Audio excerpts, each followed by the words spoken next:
헤드라인 뉴스입니다. 여야가 잇따라 총선 경제정책을 내놓으며 본격적인 대결에 나섰습니다. 경제 살리기라는 목표는 같은데 방법론과 시각 차이는 뚜렷합니다. 우리나라의 1인당 국민소득이 10년째 2만 달러대에서 머물고 있습니다.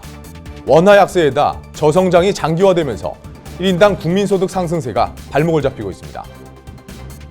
국제사회의 강력한 대북 제재가 이어지는 가운데 북한이 5월 7일로 예정된 당대회 준비에 돌입했습니다. 지난 80년 이후 36년 만에 열리는 행사입니다. 일본과 중국의 역사 왜곡이 이어지는 가운데 올해 시행 예정인 2017학년도 대학 수학능력 시험에서 한국사가 필수 과목으로 채택됐습니다. 취재 파일에서 짚어봤습니다. 시청자 여러분, 한 주 동안 안녕하셨습니까? 대한민국 서울에서 전해드리는 TBK 주말 뉴스, 여기는 대한민국 시작합니다.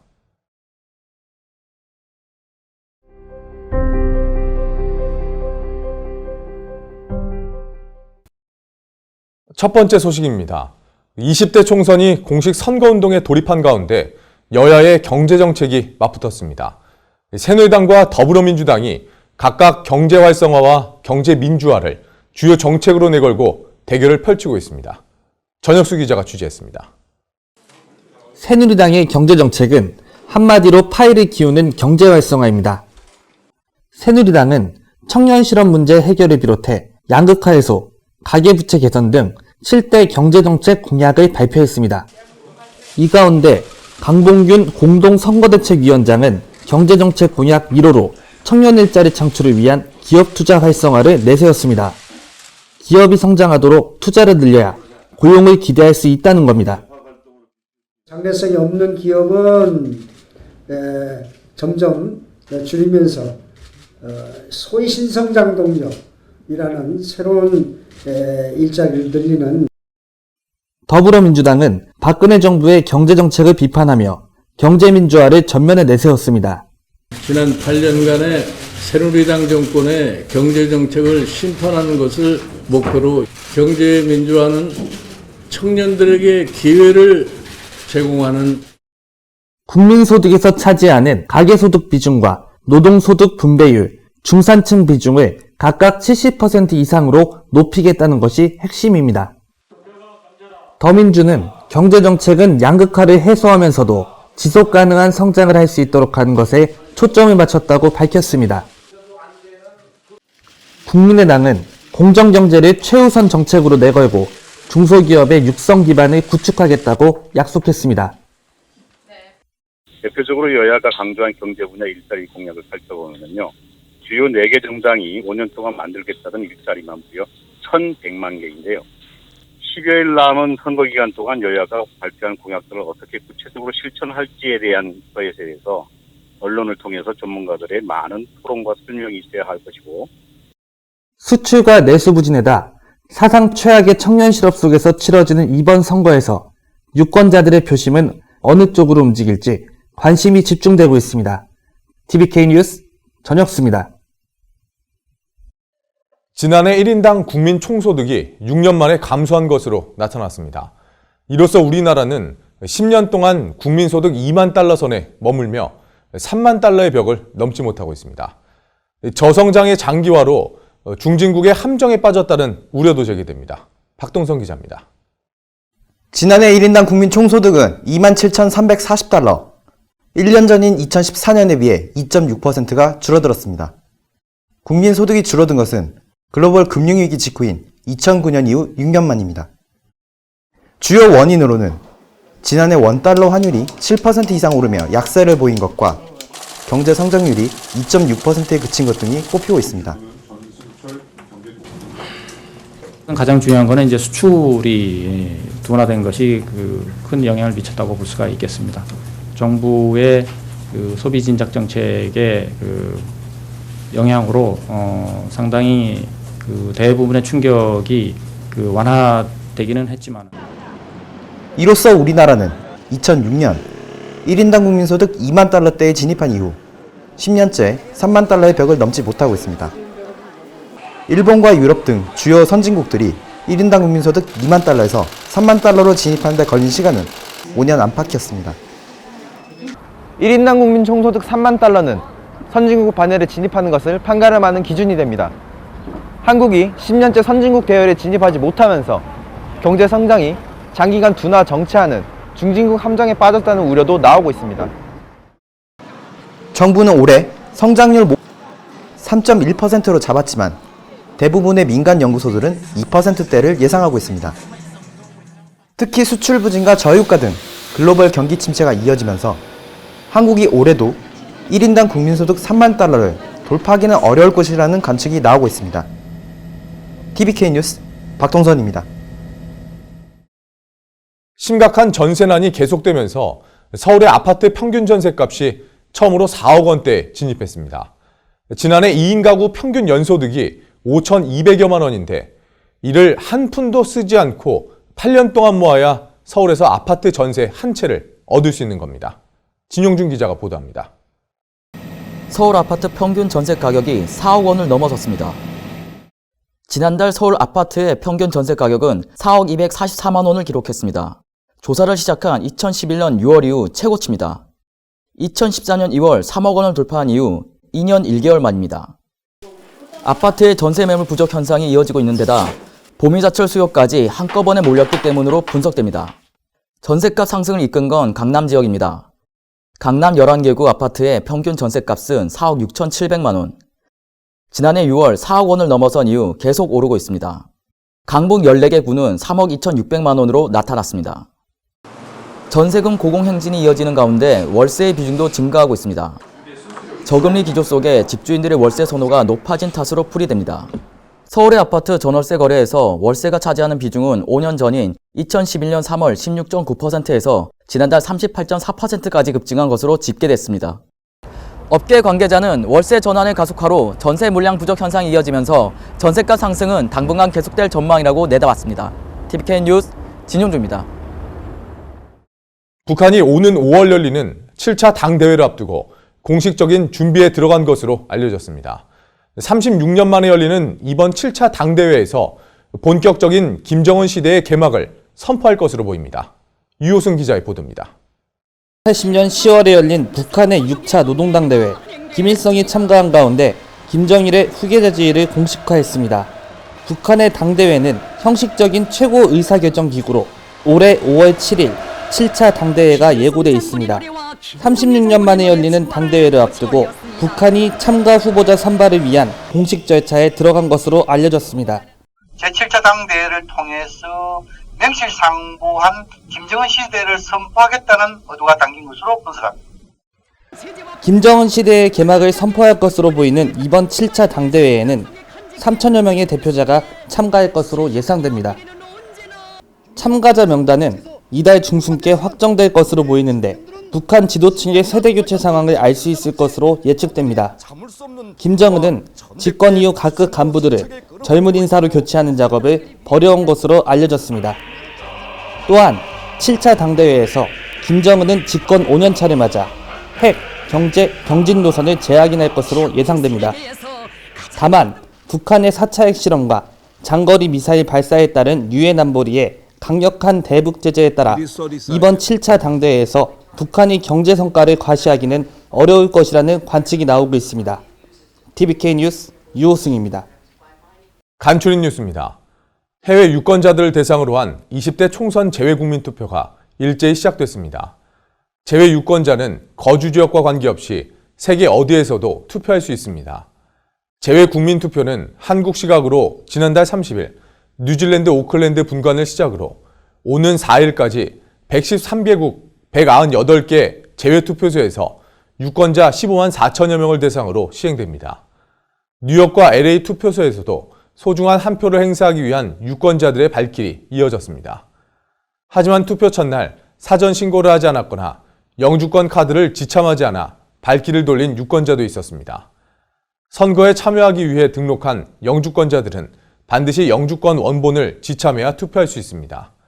재외투표는 지난 2012년 19대 총선과 18대 대선에 이어 세 번째 시행되는 겁니다. 뉴욕과 LA 첫날 투표율은 지난 19대 총선 첫날보다 저조한 것으로 나타났습니다. 이번 재외투표는 주말을 포함해 4일까지 시행됩니다. 지난해 12월 20일 정식 발효된 한중 FTA가 100일을 맞았습니다. 관세 인하폭이 큰 품목의 수출이 눈에 띄게 증가했습니다.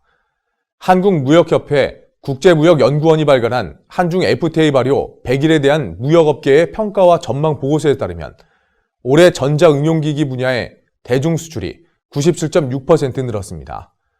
유업 제품과 금속 공작기기의 수출도 크게 증가했습니다. 한중 FTA 2년차 관세 인하폭이 3%포인트 이상 적용됐기 때문입니다. 지난달 30일 한중 경제포럼에 참가한 최상목 기획재정부 차관은 한중 FTA가 양국의 기회가 되려면 비관세 장벽 철폐가 중요하다고 말했습니다. 삼성전자가 세계 최초로 18나노 D램 양산에 들어가며 경쟁사들과의 기술 격차를 1년 이상 벌렸습니다. 삼성전자는 2014년 세계에서 처음으로 20나노 D램 양산에 성공한 데 이어 올해 또다시 18나노에 진입하는 데 성공했습니다. 10억 분의 1m를 나타내는 1나노는 반도체 회로 선폭을 나타내는 단위로 숫자가 낮을수록 생산성이 높고 원가는 떨어집니다. 시간의 흐름에 따라 가격이 떨어지는 메모리 반도체 시장에서 가격 경쟁률을 확보할 수 있는 셈입니다. 업계 관계자는 D램의 가격 하락세가 지속돼 경쟁사는 적자를 내더라도 삼성전자는 18나노 D램 양산으로 이익을 남길 것이라고 분석했습니다. 2016 세계 한인회장 대회에 일정과 주요 프로그램 등을 논의할 1차 운영위원회가 오는 17일부터 닷새간 캐나다에서 열립니다. 최근 분규 사태와 관련해 지난달 미 법원으로부터 승소 판결을 받은 미주 한인총연합회 김재권 총회장의 참석은 아직 확정되지 않은 것으로 알려졌습니다. 이번 회의에서는 재외동포재단 조규영 이사장이 지난달 7일 아프리카 중동 한인회 총연합회 총회에서 발표한 한인회 등록제 실시에 대해 심층적인 논의가 이루어질 것으로 보입니다. 재단 관계자는 한인회 등록제가 한인회 운영의 자율성을 침해할 수 있다는 논란과 관련해 한인회 활동을 더욱 활성화하기 위한 취지라고 설명했습니다. 세계 한상대회의 성공적인 준비를 위한 운영위원회도 이달에 열립니다. 세계 한상대회 제28차 운영위원회 및 제29차 리딩 CEO 포럼이 오는 27일부터 이틀간 제주 롯데호텔에서 열립니다. 이번 회의에서는 15차 세계 한상대회 운영 계획을 구체적으로 논의하게 됩니다.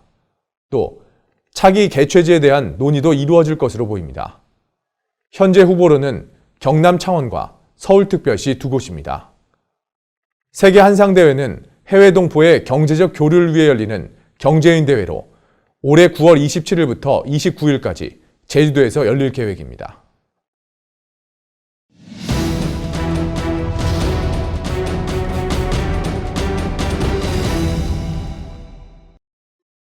한 주간의 이슈를 추적하는 취재 파일입니다. 올해 11월 17일 시행되는 2017학년도 대학 수학능력시험에서 한국사가 필수 과목으로 지정됐습니다.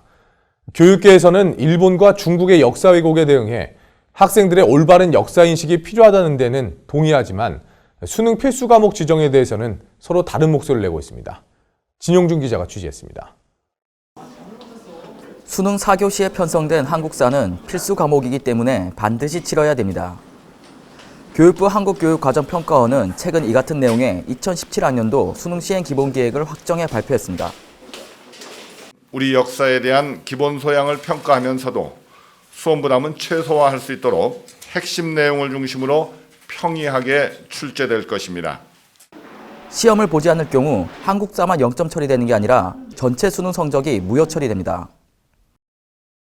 수능에 선택을 안 한 과목은 아무래도 학생들이 조금 공부를 소홀히 할 수도 있는 면이 있기 때문에 이거를 이제 수능에 필수 과목으로 반영을 해서 학생들이 한국사에 대해서 기초적인 소양을 기르고 졸업을 할 수 있도록 하는 취지예요. 한국사가 대입 수능의 필수 과목으로 지정된 가운데 위안부 문제와 침략 역사를 부정하는 일본, 그리고 고구려와 발해의 역사를 중국의 역사라고 주장하는 중국의 동북공정 논란은 지속되고 있습니다. 이 때문에 그동안 교육계에서는 한국사 수능 필수 과목 채택 여부 의견이 엇갈렸지만 학생들의 올바른 역사인식 제고에는 의견을 같이 했습니다. 교총은 수능 필수화는 역사 교육을 강화할 수 있는 가장 실효성 있는 대안이라고 주장했고, 전교조는 역사인식 고치 취지에는 동의하지만 수능 필수화 방안은 고민해봐야 한다는 입장이었습니다. 일각에서는 한국사 수능 필수 과목 지정을 놓고 사교육 과열과 단순 암기 위주의 역사 교육만 강화될 것이라는 우려도 나오고 있습니다. 이런 가운데 정부는 지난해 한국사 교과서를 국정화로 확정하고 독도 및 일본군 위안부와 중국의 동북공정의 지필 기준을 현행보다 명확히 했습니다. 위안부 문제와 관련해서는 중학교 역사 시간에 일제가 수많은 여성을 일본군 위안부로 끌고 가 여성 인권을 유린했다는 사실을 명확히 서술한다고 강조했습니다. 독도에 관한 부분에서도 고등학교 한국사와 중학교 역사 시간에 다양한 역사적 자료를 제시해 독도가 한국의 고유 영토임을 알 수 있도록 서술한다는 내용을 포함시켰습니다. 동북공정 문제와 관련해서는 고구려가 수당과 전쟁까지 한 사실을 부각함으로써 고대 중궁의 지방 정권이 아니라는 점을 배우도록 했습니다. 이 같은 내용이 담긴 국정 한국사 교과서는 현재 중학교 3학년이 고등학교에 입학할 때부터 배우게 됩니다. 한편 지난해 11월 한국사 교과서가 국정화로 확정된 뒤 우편항 논란도 지속되고 있습니다.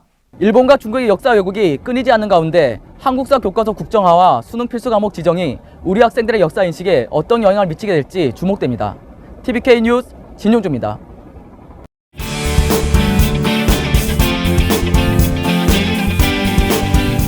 한 주간의 대한민국 연예계 소식을 모아보는 위클리 K스타입니다.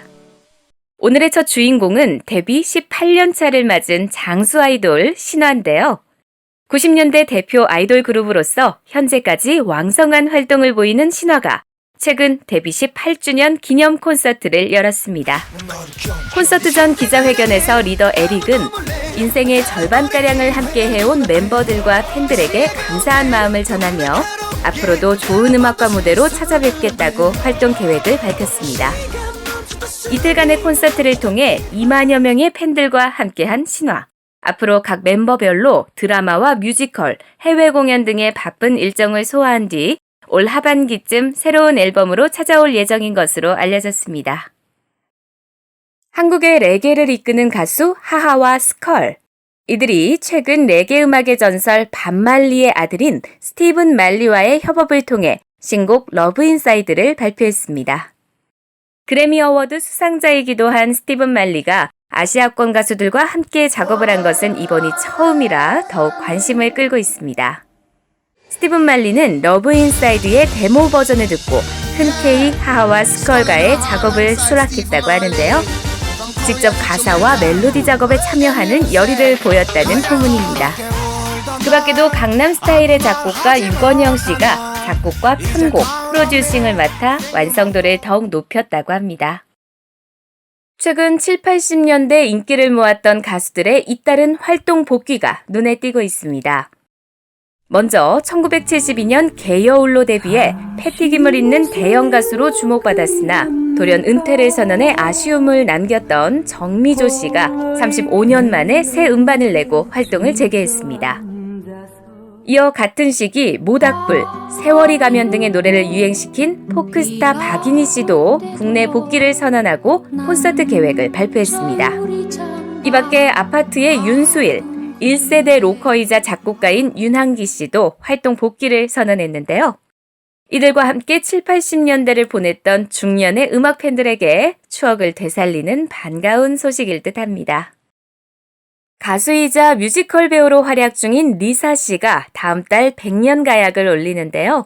반려자가 될 주인공은 미국 연예계에서 영향력 있는 인물로 손꼽히는 이규창 대표로 알려졌습니다. 이 대표는 영화 태극기 휘날리며의 해외 판권 계약은 물론 싸이의 미국 진출을 돕기도 했는데요. 이번 주 위클리 K스타에서 이규창 대표를 직접 만나봤습니다. 저도 생각도 못했지만 어떻게 이렇게 리사 같은 사람을 만나게 해서 그냥 여러 가지 되게 행복해요. 그리고 같이 이제 살아가는 자체도 되게 재밌을 것 같고 기대가 참 많이 됩니다. 물론 있죠. 근데 그거는 뭐 아들이 됐든 딸이 됐든 그런 욕심은 없고 그냥 뭐 하나님이 주는 대로 감사하게 받는 거죠.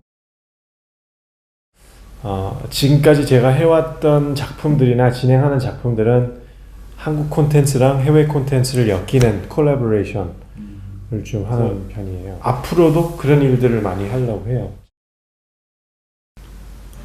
저 같은 사람들이나 아니면 무대에 서는 사람들이 그거를 이제 리딩을 많이 해줘야 돼요. 그래서 정부 힘도 많이 필요하고, 그리고 할리우드에 있는 인맥 힘도 많이 필요하고, 나라가 함께 이렇게 뭉쳐서 같이 움직여야.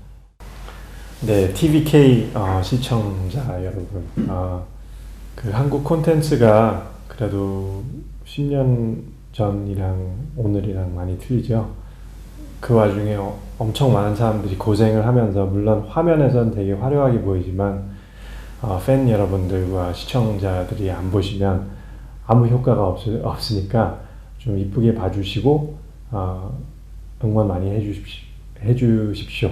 네, 감사합니다. 오늘 준비한 소식은 여기까지입니다. 저는 다음 주 시간에 다시 찾아뵙겠습니다. 편안한 한 주 보내시기 바랍니다. 고맙습니다.